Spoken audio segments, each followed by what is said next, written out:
let's have a little bit more of a chat about our old friend, Nancy Pelosi.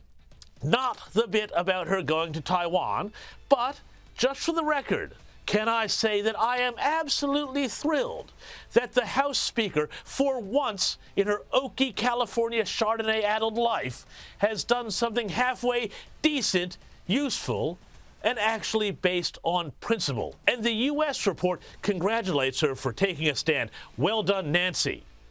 But here's the thing. Whenever Nancy Pelosi's name comes up, there's another question that always hangs in the air.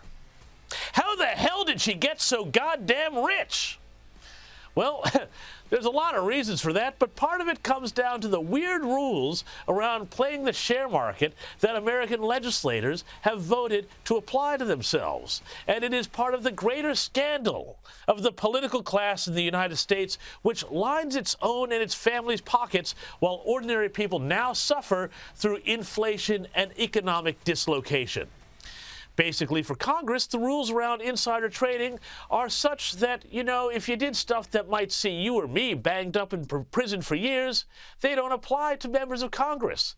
They just have to report their trades, even as they pass legislation and regulations on the companies they're trading that are worth billions and billions of dollars.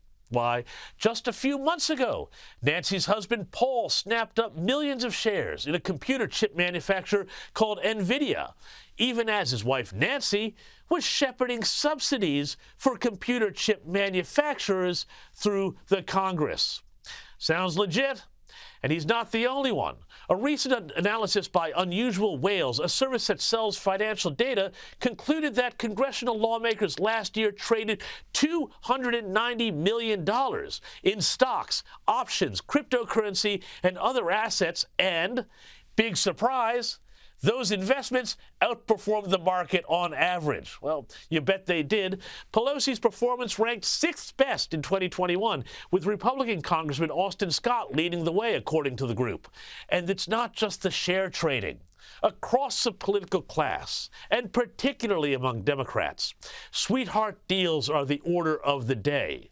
Yes, we all know about Hunter Biden, but this week, Senate Majority Leader Chuck Schumer's son-in-law, that is, landed a gig, coincidentally I'm sure, as the head of government affairs for the private equity firm Blackstone, which, by the way, has nearly $1 trillion with a T in assets under management. Oh, and just as coincidentally, his daughters also have big-time gigs at Amazon and Facebook, companies that are under scrutiny by Congress for antitrust violations. The stories like this are legion, and they suggest that the political class in the U.S. has realized that once they get into power, they can make themselves and their families rich. Perfectly legal, even if the whole thing has the stench of the last days of Rome about it.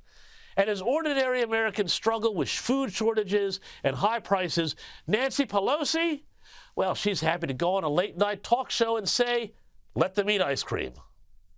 Speaker Pelosi, what have you found? What are you going to share with us from your home? Chocolate. Really?